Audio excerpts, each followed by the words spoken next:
र है साथीहरू मेरो बाबु स्कुल बिदा भएर म चाहिँ मेरो मामाको छोरी घरतिर लागेँ अनि पुगिसकेपछि हामी चाहिँ अब झरी बनाउनु पर्यो भनेर कुखुराको झोल खाने भनेर अनि हामी चाहिँ कुखुरा छान्दैछौँ है साथीहरू अनि कुखुरा चाहिँ अनि हामीले अन्तिममा चाहिँ अनि यो रातो कलरको भाले छान्यौँ अनि भाले अनि हाम्रो चाहिँ अब के अरे हामी चाहिँ अब यो साउन महिना चाहिँ यसरी नै मनाउँदैछ है साथीहरू अनि हाम्रो चाहिँ घरमा छोरामान्छे छैन नि त अनि त्यही भएर अनि हामी चाहिँ कुखुरा पसलमा गएर अनि यो भाइलाई बनाउन दियो यो भाइले चाहिँ यो मिसिनमा एकैछिनमा 5 मिनटमा बनाउँदो रहेछ कि साथीहरू अनि हामीले चाहिँ चेक गर्दैछौँ ठिक छ कि छैन भनेर अनि अब त्यहीँ काट्न दियो भने अब तलमाथि गर्छ अरे भनेर हामी चाहिँ सिङ्गै घर ल्यायौँ कि साथीहरू अनि घरमा ल्याएर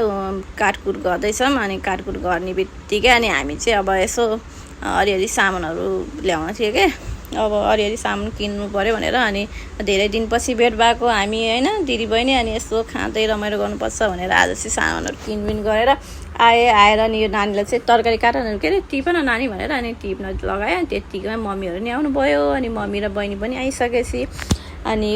बच्चाहरू कहाँ गयो भनेर खोज्दै हिँडेको त अनि यता आएर खेल्दै रहेछ कि साथीहरू अनि हाम्रो दिपाको घर छेउमा चाहिँ खेल्ने ठाउँ पनि छ नि त अनि बच्चाहरू चाहिँ अनि उनीहरू पनि धेरै पछि भेट भएको खुसी हुँदै र खेल्दै रहेछ अनि हामी पनि अनि घरमा आएर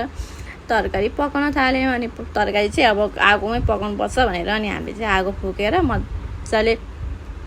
अनि आगोमा पकाउँदाखेरि मिठो हुन्छ नि त होइन साथीहरू अनि त्यो पकाएर मजाले भुटेर अनि त्यसपछि झोलै मिठो हुन्छ भनेर अनि झोल हाल्दैछौँ झोल हालेर अनि तरकारी पकाएर भ्याइसकेपछि चाहिँ अनि अब बच्चा काम भइसकेपछि पहिला बच्चालाई खुवाउनु पर्यो होइन अनि बच्चालाई खुवाउँदैछौँ अनि खुवाइसकेपछि अनि मैले टमाटरको अचार पनि बनाएँ अनि त्यसपछि गएर काँचो मासु राखेको थिएँ कि सितानको लागि अनि मासु पनि पोलेर अनि त्यसपछि गएर अनि हामी नि खानातिर लाग्यौँ अनि अब अलिअलि त खानु पर्यो होइन साथीहरू अब जातले पनि पाएको यसो कहिलेकाहीँ रमाइलो पनि गर्नुपर्छ के अनि त्यसपछि ससेज पनि पोल्दै थिएँ कि अनि कस्तो हुँदो छ भनेर अनि ससेज पनि मिठो हुँदो रहेछ अनि हामी चाहिँ यसरी नै रमाइलो गर्दैछौँ है साथीहरू हजुरहरू पनि रमाइलो गर्नु होला अनि मलाई चाहिँ यो खुट्टा चाहिँ एकदम मनपर्छ कि हब्बरको अनि खुट्टा खाएन भने चाहिँ खास जस्तो लाग्दैन कि मासु अनि खुट्टा खाँदैछु है म चाहिँ अनि हजुर नि यसरी नै इन्जोय गर्नु होला।